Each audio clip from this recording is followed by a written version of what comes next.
I'm very pleased to introduce John Nekus, coming all the way from Chicago, US.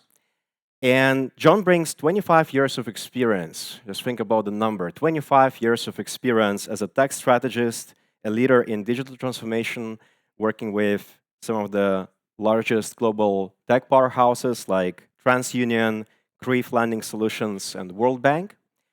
And well, there is also a little Easter egg talking about John's background that I was surprised and extremely happy to know when we all of a sudden started to talk Lithuanian with him.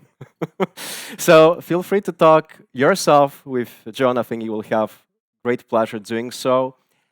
John is also a published author of a book on artificial intelligence on a mission to make it easy and accessible.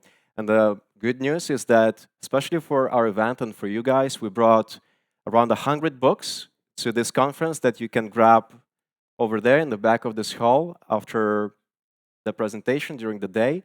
They are already signed by John very kindly last night, but if you want a special wish or something, again, please feel free to approach John, and I'm very happy to welcome John Nekus on the stage to talk about how transformational power of technology can be realized in large organizations. Please, John. Good morning. How are you? Those are some fantastic presentations we just heard. So again, I don't see the notes here. Can someone put on? Thank you. Okay, I'm John, and it's a pleasure to be in Vilnius. As I said, I'm Lithuanian, so I'm going to talk about transformation in large organizations. I spent a long time working, consulting in large organizations. I want to share with you some of those learnings, and hopefully you'll find that interesting, and then we can go to lunch. But a couple words, if I may, in Lithuanian before I get started. Ačiū, kad jūs suradot laiką šiandien būt su mumis. Labai svarbus, kad jūs suradot save išmokinti ir svarbus dalykas. Biški apie mane. Tėvai abudu gimė Lietuvoje. Mama iš Kauno, tėvas į Panevėžį. Tada po antro karo jie įsikraustė į Kanadą. Ir tas, kur aš gimiau, Kanadoje, Toronte. Tai esu užsienietis ir šiek tiek laužiu lietuvių kalbą, tai kad leiskit, bet tada šeima, kai aš buvau anksti, įsikraustė į Čikagą rajoną, ir tas yra, kur aš užaugau ir dabar gyvenu.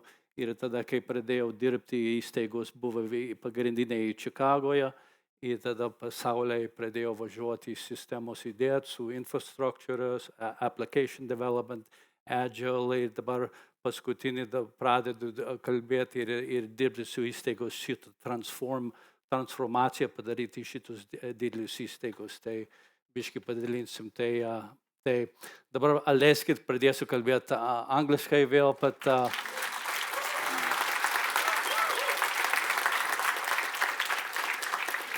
šiek tiek laužiau kalbą, tai atleiskit. But again, it's great to be here. This is a fantastic place we're at. This Cyber City, the folks that are putting this on, and again, the fact that you found time to invest in yourselves and spend some time, that's the greatest, I think, one of the best places that you can do that. So I want to talk about transformation, large organizations. And whether you know it or not, I would suggest that each of you can teach a master class on transformation. Why do I say that? Because you've lived it. Look at what's happened here in the last 30 years. Okay, we talk about transforming yourselves, transforming an organization. You transformed a country. That's amazing, an accomplishment. And I think some of the things that we're seeing today here in Cyber City and some of the development in your IT sector, the exponential growth that you're seeing and realizing not only in digital startups, in laser technology, in manufacturing, in in the IT sector. It's exploding, and I think it has a direct tie and roots in your transformation as you did, that you did as an organization. So now transcending from that perspective, what are some of the things, from me looking from the outside, who's seen the attitude, what are some of the characteristics that enabled you to achieve that transformation and why you've lived it all? Well, there's a couple key things that transcend to make an organizational transformation successful. First thing, we've heard it before, leadership. Strong leadership. You have to articulate a vision. You have to understand where you want to go. You have to have passion to be able to execute. And failure is not an option. Okay, you had that with President Adamkus and President Landsbergis. They were giants in a sea when you had uncertainty and you didn't know you had that leadership. The second thing you heard, cross-organizational teams, cross-functional teams. Well, guess what? You had a cross-country team. Everyone in the country, from the youngest to the young to the oldest of the old, understood the mission. They understood what needed to happen, where you needed to go. They understood it. They stood up, and they felt it here, and failure was not an option. So when you achieved those two things, and you attained Leis Vibe independence, then what did you do? The third key component. You started looking as an organization, when I say organization, from an institutional perspective. With SAMUS, you started looking at the pillars of society, the pillars of government. You looked at your legal framework. You looked at your banking sector. You looked at security with integration into the EU, into NATO. You looked at currency, litas to transformation to euro. That's a long-winded approach, but it's very, very foundational and important in the journey of transformation, and you were able to achieve that. So those fundamentals, leadership, cross-organizational, mission, and in looking at and prioritizing segments of the organization, in your case, segments of the company, prioritizing that, figuring out where you can add some value, and then proceeding it. So you're to be commended on that achievement. So now I want to transcend and talk about larger organization. I'll give you a quick introduction in terms of what we mean by transformation. I've already talked about it. We'll look at some history. I'll share 3 frameworks on how to implement this stuff in large organizations that I've utilized. We'll look at a couple case studies, and then we'll also have some takeaways. Tomorrow when you go back to work, obviously you want to hopefully put some of this stuff to use. So let's talk about what we mean about transformation. We already know what it is, but in large organizations, very simply, make a large established company, make it successful and thrive in a digital world. The pace of change is exponential, as we all know. So how do you transition a legacy organization and implement some of the things that we talked about and make them thrive in a digital world? It's very difficult. The key thing here is a couple of things from a definition perspective. It's not a project. We're not talking about a start or an end date. We're talking about mind shift. We're talking about an evolution. We're talking about organizational change. These are foundational changes that need to be in place. And again, I love to use the Lietuva example. But when someone asks me, "Hey, John," they ask me all the time, "Show me somewhere that I can go and research to understand transformation, how it's done." I say, "Go research Lietuva." So these things is an evolution, and you continue that evolution today. So how successful are we in transformations? The data is pretty gruesome, okay? Consulting organizations in the U.S. are really global. McKinsey and Gardner Group, they look at this stuff. 70% of transformation efforts fail. 70%, folks. 85% of AI implementations fail. Okay, everyone talks about AI. I wrote a book about AI, but they're failing. Okay, 90% of these efforts fail to show any demonstrated return on investment, any value add. So we got a number of people in the room here. Let's say 10 people here bought a new car, hard-earned money, your money, and 7 of them don't operate. We got a problem, folks. Okay, so we need to figure out. IT has a brand problem, I like to say. Okay, so we need to all understand that and figure out how we can enable our organizations to be successful. And we heard what's needed. Those organizations need to figure out a value proposition, and the IT sector has to figure out how to make that happen. We all have a responsibility on how to make that happen. So we need to understand that, and so that's what we're going to talk about. So real quickly, what are some of the things that we see on why we're failing? And you've seen it, we already talked about it. We've got lack of clear objectives. Senior leadership, you need to have that. And resistance to change. We see it in our organizations. We see it in ourselves. You know, you kind of get into a routine, you do your job, you've got your learnings, and you like people and organizations like repetitive processes. So it's difficult to change. The other thing is we heard about organizational silos. You know, large organizations have repeatable process silos. You've got IT, you've got product development, you've got the accounting sector, you have various marketing, sales. Every organization, by definition, has refined their process to the point to take out uncertainty, to make sure there's no uncertainty. They want to have repeatable, stable processes so they can take out the risk, take out the uncertainty, and be able to drive value.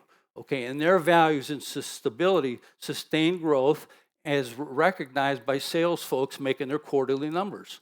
There's no strategic vision, there's no long-term vision, and there's no investment to make that happen, as we see in the digital native world. So that's kind of the problem of what we need to figure out.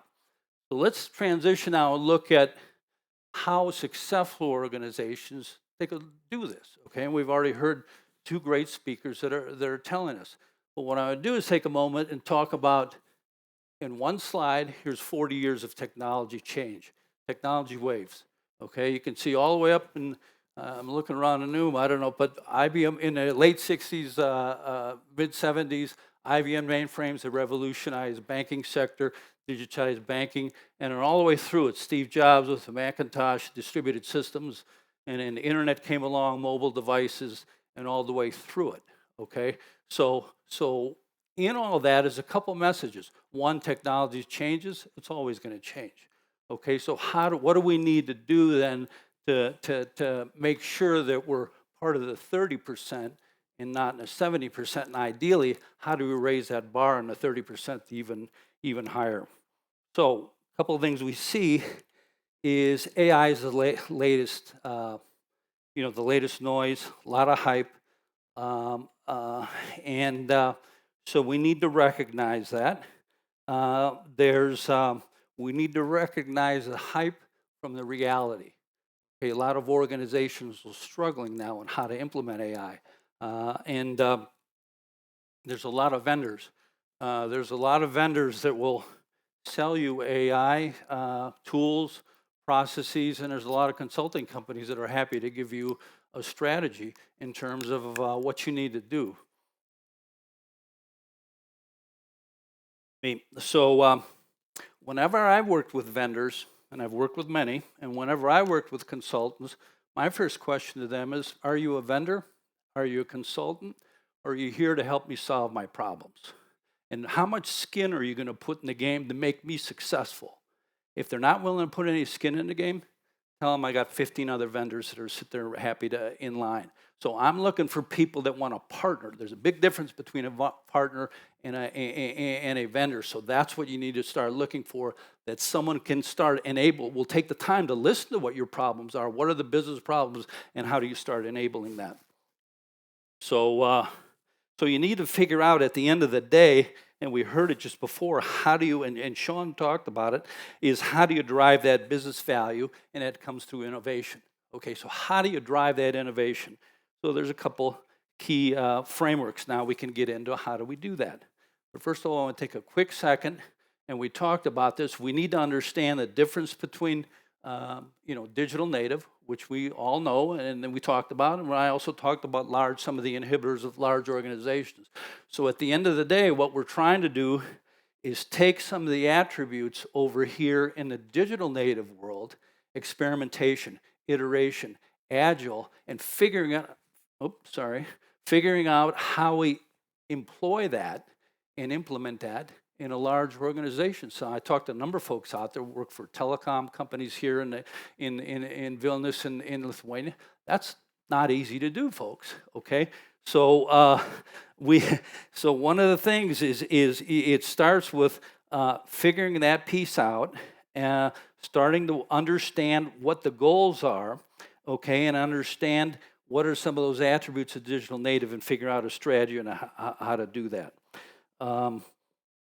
So an important note I'd also mention is a lot of digital native folks, and particularly some of the folks I talked in Lithuania, they started their careers in large legacy organizations, okay, which is great. Someone's got to start anywhere. They learned those processes. They learned some of the ways of operating organizational models, and suddenly they see an idea and they recognize that, boy, those old organizations aren't really as dynamic, and they come up with an idea and they go start their own company, okay, and they become very successful. Now, they've got some challenges to scale when they do become successful, but that's a whole different discussion. But the point is, they bring some of those legacy things that they learned on strategy, organizational governance with them to the digital native world, and they lose some of the attributes of that digital native. So that's something you got to be aware of. There's three ways that I've found that three frameworks that you can implement change in large organizations, okay? One, you go buy it, mergers and acquisitions. We heard that earlier today. So go find a digital native that does all those attributes, find it, purchase it. You're going to pay a lot of money for it, and then you've got the problem of integrating it as well. Second one is create a strategic business unit. We just talked, call it a growth unit, call it an innovation unit, call it whatever you want, but it's another business unit. You populate it with some of your best IT folks, some of your product development folks, maybe some of your marketing, cross-organizational team. You put those into your new strategic business unit, and then they start innovating. Okay, that's your innovation team. You got two approaches. One, you bought it. The other one, you developed within. I've done both of those. The problem with those is you've just added another silo. Okay, they'll do their innovation. The CEO and the leadership team says, boy, we're investing in innovation. We got them over here. They're doing some great things. While the other 95% of the organization is business as usual. Okay, and so they're focused on day-to-day activities, and you're not really harnessing the entirety of your organization and knowledge set across that organization to be able to start driving innovation. So now that'll work in some cases. Maybe that's what you want to do in your specific case, but then you're not really changing the organization. So if you really want to change the mindset and the culture of the organization, I want to talk about an innovation, employing a framework for an innovation accelerator. Two key components before you even start. And again, we talked earlier, got to have the leadership for a vision, and you got to have cross-functional team. If you don't have it, you're going to fail. So the next key piece, here's the steps, okay? Establish the innovation team. So what that is, an internal consulting group that you populate into the business units across the organization, and they're just that. I don't want to use the word, but I will, like a PMO office, but their their goal, change the mindset and how the organization innovates, okay? And how do they do that? They define a repeatable process, the agile and the various other components. They define that, and then they act as an internal consultant to be able to facilitate teams to spin up these experiments, and then they also provide a support role then from a strategy perspective. So you set up that innovation group. There's two key components of that, okay, this internal consultant. You got to have the innovation teams that do the actual experiment, and then the innovation governance board. Okay, they define the funding and so forth. So the governance board provides the oversight it provides the funding, the resources, it approves which experiment gets approved and so forth. And then the third key component, think of the VC model, the venture capital model, when a young company goes and tries to get funding. They go to some folks that ask for, they want some money to get off the ground. They present what they're going to do. Here's what our outcome is going to be. They get funded. They go do the experimentation, and they come back with the results. They show the results, and then they get another round of funding. So that process is basically what we want to try to employ. It's not that difficult, but it's really kind of difficult to implement. And here now is some of the key pieces of this that we need to keep in mind. Pick a problem that's a customer problem that has some teeth to it. It could be an efficiency problem. It could be a new product. Pick something that has some meat to it. Validate the idea. Okay, this is this whole concept of experimentation. Validate that idea and then manage that using that validation with the teams. The agile team, or I should say the innovation teams, they're the ones that do the work, utilizing this repetitive process, the agile, the iterative, and all that, and then you manage it with the governance board. Okay, how do you get some additional funding? How do you manage the pieces of it? And in here we can see is basically how we manage the funding aspect on an iterative basis. Okay, traditionally we fund large projects, executive sponsor, they get fired up, there's a lot of politics involved, they never get shut down. And whether they finish or not or drive any value is another question. But here is an iterative funding model. The first iteration of this, simply an idea. Let's say we're all in the same company here. We all work in different segments. Anyone in this room can raise up their hand and say, you know what, I got a great idea for a new product. I've got an efficiency. I talked to this customer and he needs this, he needs this request, this functional request, whatever he needs. I don't care where that idea is, but you all are either in IT or you all are working with customers. You folks know your customers, you know your business, and the employees know what's needed the best. So what you got to do is allow in a large organization, allow you to actually do what you're good at. And that is to be able to start generating some ideas and go investigate that. The first round is simply go do an idea. I think we should do this. If it makes, they go to the government board, he says, okay, that sounds like a great idea. Go validate it. Go have some work groups and come back and get me some data. So you show the data, the next round. Okay, fantastic. Come up with a solution. Go and pop it. Go talk to some customers. See if you can put together a solution. And then iterative, we saw an MVP. The next round is build an MVP. In each case, you're incrementing the funding. If you don't demonstrate the results, you shut it down. And then ultimately, you can build a pilot, scale it, and then prototype it. So that process is how you implement it iteratively within a large organization, and really you start managing the funding of it. And you try to, if you're not failing, you're not innovating. Okay, so failure is okay, but what you're trying to do is limit the cost of that failure. That's what you're trying to do, and you can do that with this model as long as you finish. Allow people to do that and allow people to iterate. Okay, now real quickly, here's a couple case studies real quick. How does this work in practice? I'm a firm believer, instead of recreating the wheel, let's go look and study on some people that are in the 30%. Some people are out there doing it, and we talk some, a number of companies. Go study the people, not only the individuals, but the companies that are in that 30%. And really, here's a couple that are in the top 1%. Okay, they leave pebbles. They tell you the path that what works and what doesn't work. So learn on their nickel, as we say.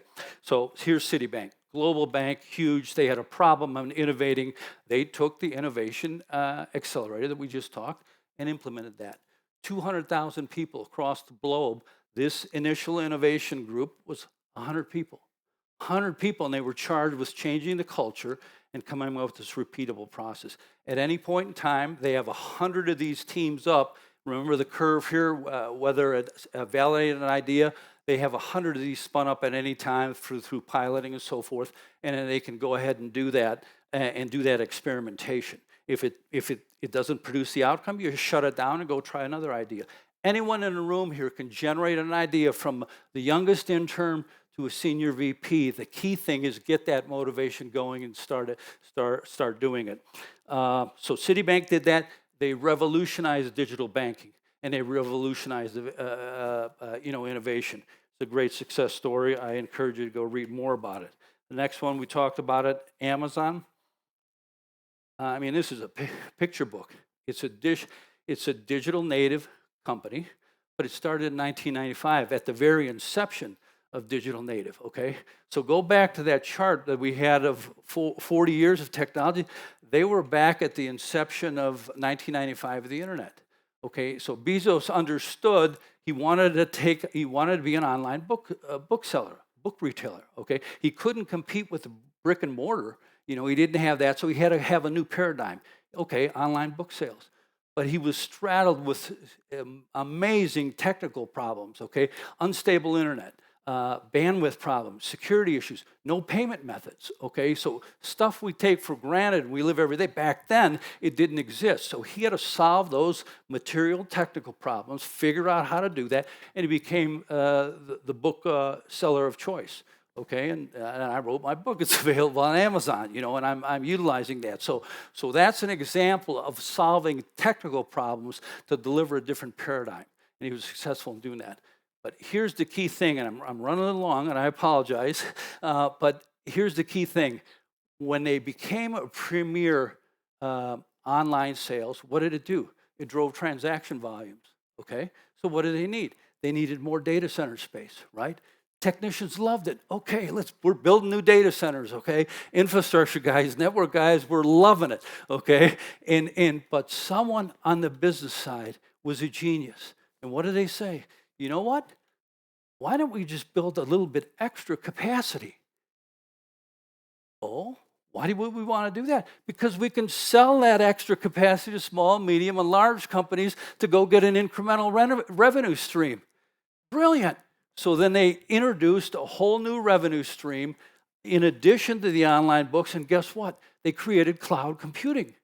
They moved infrastructure from corporate on-site into the cloud and created cloud computing and revolutionized corporate America and really globally to be able to do that. That's a paradigm shift, folks. If you have the business acumen, not just a technical acumen, if you have the business acumen to see that as you're in the weeds, as you're struggling to meet your infrastructure products, as your manager is beating you over the head and saying, hey, more, I need you to do more, I need you to work light. If someone can stand up and see in that fog to figure out those business opportunities, is brilliant. It didn't end there. They're a digital native company. It didn't end there. What did they do then? They didn't get complacent, okay? And this is the beauty of Amazon. What did they do? They said, okay, we're selling books. Let's go sell retail stuff, anything. And they grew that whole segment of the business. You can buy anything. Another paradigm shift. They devastated brick and mortar in globally. Instead of you getting in your car to drive to a store, he brought the store to you. And then he worked on the logistics back end of it to deliver the product there, created that whole infrastructure. Amazing, okay? Did he end there? Did he stop there? No. He didn't get complacent. They continued to look at their customer. They continued to look at their customer and experiment. And what do? They said, well, hell, let's get some entertainment. Amazon Prime. We're selling books. It'd be nice to have an ebook. Kindle. Here's the whole constellation of Amazon in different sectors and what they created. True digital products in the digital age and leveraging what they did. So they continued to focus.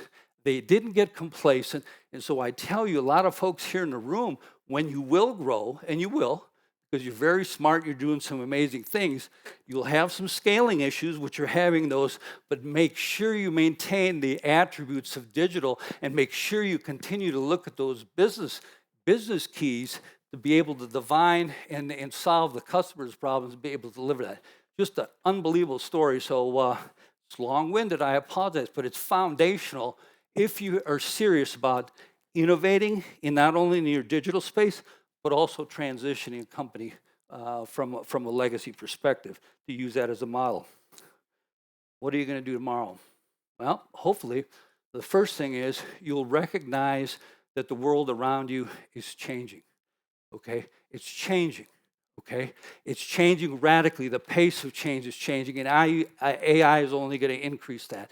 So you need to sit there and ask yourself, both individually, as a technician, as a business person, and also as an organization, are you just going to sit there and watch that?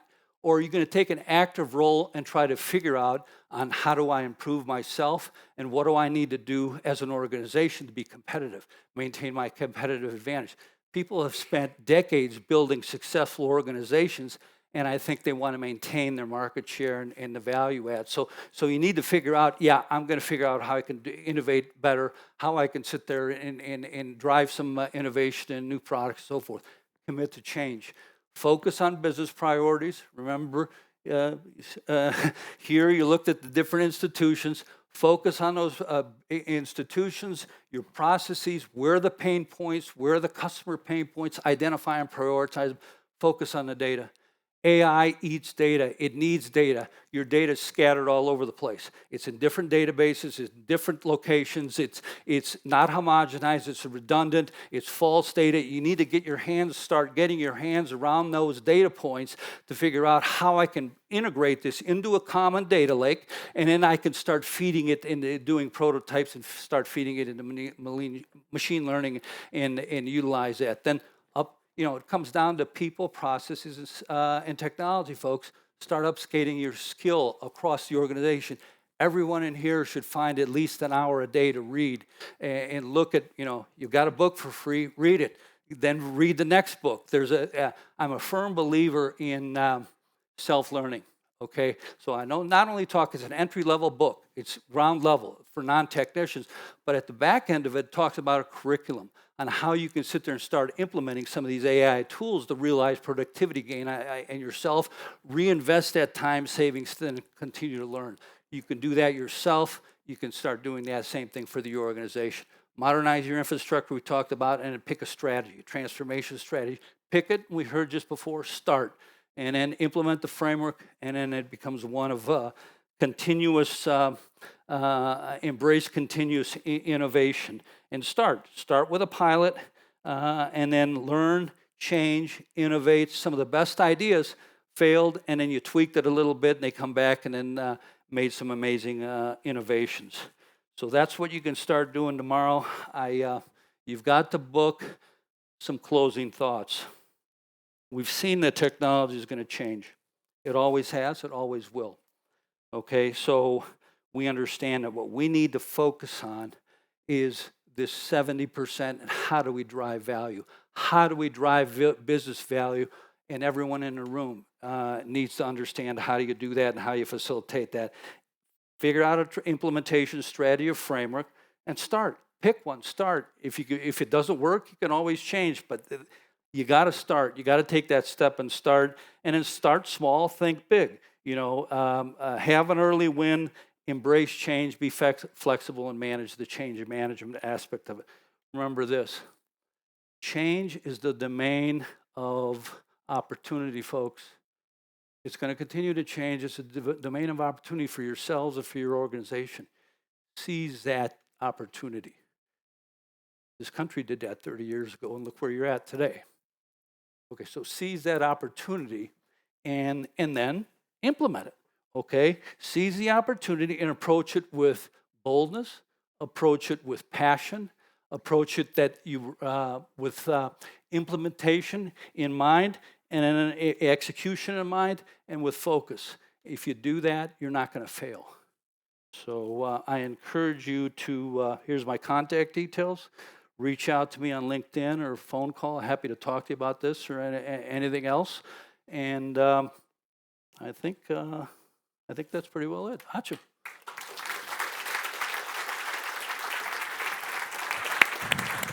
Thank you, John. Yeah. Thank you, John. Thank you for your talk. And let's stay for a few minutes of questions. Oh, So yeah, you can still stay on the stage. I ran Yeah, along, so not that fast. I can actually, just before we dive into questions, as someone working in consulting, management consulting currently, and someone who did that also before going to client side, I really appreciate that you, I think, offered to a lot of folks coming not necessarily from that background, but from the client side and smaller companies, digital companies, larger companies. And at some point, everyone has to work with, someone on the market to speed up things, some consultants or advisors or vendors, whatever you want to call them, agencies. But I think you touched upon a very important thing about the mindset, which I think is also a large conversation happening across, especially software engineering vendors. And yeah, just wanted to thank for mentioning that. I think it's a very important insight. And I see already a couple of questions coming up. So, okay, well, 1 second then before I entertain, sure. a couple more points. Thank you for that. Again, I appreciate ačiū labai, kad jūs esate čionais ir būtų labai malonu kalbėti daugiau apie šitą temą. Ir man, žinai, aš biški passionate esu apie šitą, dariau šitą, tai reikia šitą turėti. Jeigu galėtum pasidalinti šitą biški su jumis, tai būtų labai smagu. Excuse me, for those who, because we still have some attendees who don't understand Lithuanian, right? So, I mean, majority is from here. We do speak Lithuanian, right? Broken Lithuanian like we or whatever, but essentially for those who don't understand, sorry, we're not keeping you in the loop, but it's just, Lithuanians meet after coming all the way from Chicago. Sorry for that. Just thank you once again. With us. Thank you. Thank you. The other thing I mentioned real quick is you got the hardback book, great. But what I did last night, I said, okay, you guys are all here. You're investing in yourselves. So if you go to the Amazon Deutschland site, amazon.de, I lowered the price. I assume people like electronic books, so if you for a 4x increase, okay, I lowered the price to the lowest they'll allow me to do it. Which, and if you're Amazon, you use it a lot, it's free. So you can download the digital copy for free. If you don't use Amazon, then I think it's like €2, 2.5 euros. Excellent, thank you for that. Some of that. So I'll keep that out till Monday. Okay, and I also dropped the price of the book to as low as I can, so it's like €5. Normally it's 19, so I dropped it as low as I can. It's there. I'll keep it there for Monday. If you need another copy, some friends, or tell your colleagues, hey, you can download this book, download it for free, and enjoy that. And hopefully I can. Thank you, John. Hopefully I can get a positive review. So if you miss out on grabbing your free copy over there, then there are plenty of options that John kindly provides. And yes, please. Hi, my name is Dennis. Thank you very much for 25 years. And I think for quite a years, I haven't seen the mobile phone in the context for a while. We're used to digital world. So the question is pretty simple. If we will, your presentation most about the technology digital, if we will strike through technology and digital and leave just transformation, how much of the content and the problems and the solutions and the culture will stay in the presentation if this is just about transformation? I think all of it. And here's why. If it's about transformation, okay, it starts with a mindset, okay, and the concept's simple. Okay, let's change. We're here, we need to change.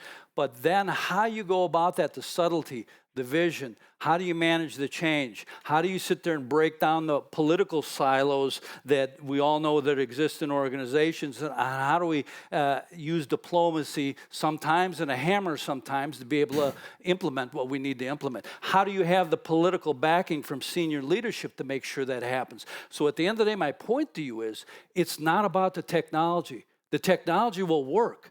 Okay, the technology will always work. It always has. Now, you may not know how to, implement it correctly, but it's about the mindset shift, and it's about finding the business value of that technology. A lot of folks will lead with technology. We're all technology. We love it. Okay, I get it. Okay, but what we need to do is not lead with AI and say, okay, where can I use it?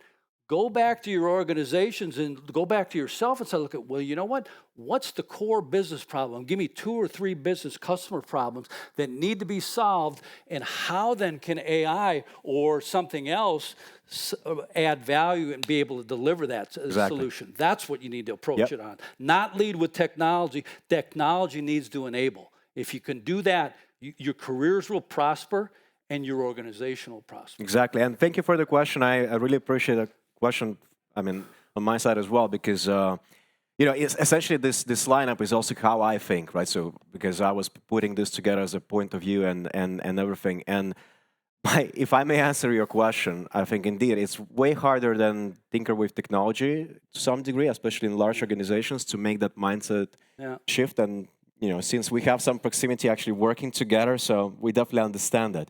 And I think, okay, let's take one last question, please. Hi, thank you for presentation. As a representative of software product engineering vendor company, I'm highly interested how to approach and talk to those people in large organizations. Perfect question. Perfect question. We can stay for another hour, right? That's the question. Obviously, thank you for listening, okay?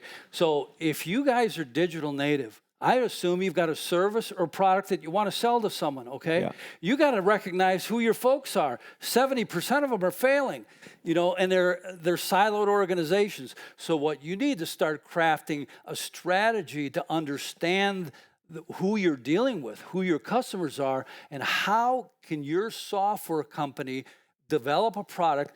You'll develop it. You look smart, and I know the technicians develop it. They're brilliant. They always do. Okay. The challenge is, how do you work with that organization to facilitate that implementation? That's a whole different skill set. So you either got to build that consultancy within your team.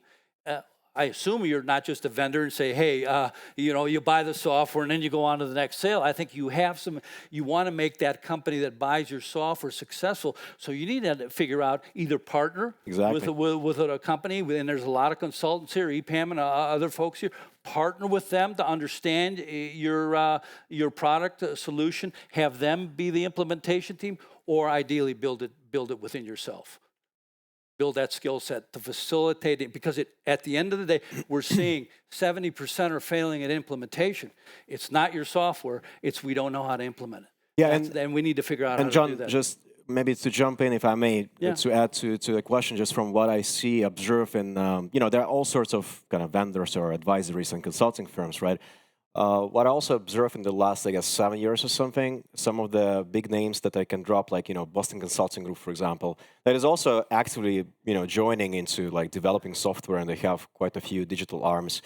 They're doing a lot of executive coaching and essentially coaching practices with their clients, because through coaching, you can change a lot of culture and mindset, and that's necessary. And a lot of organizations just overlook that.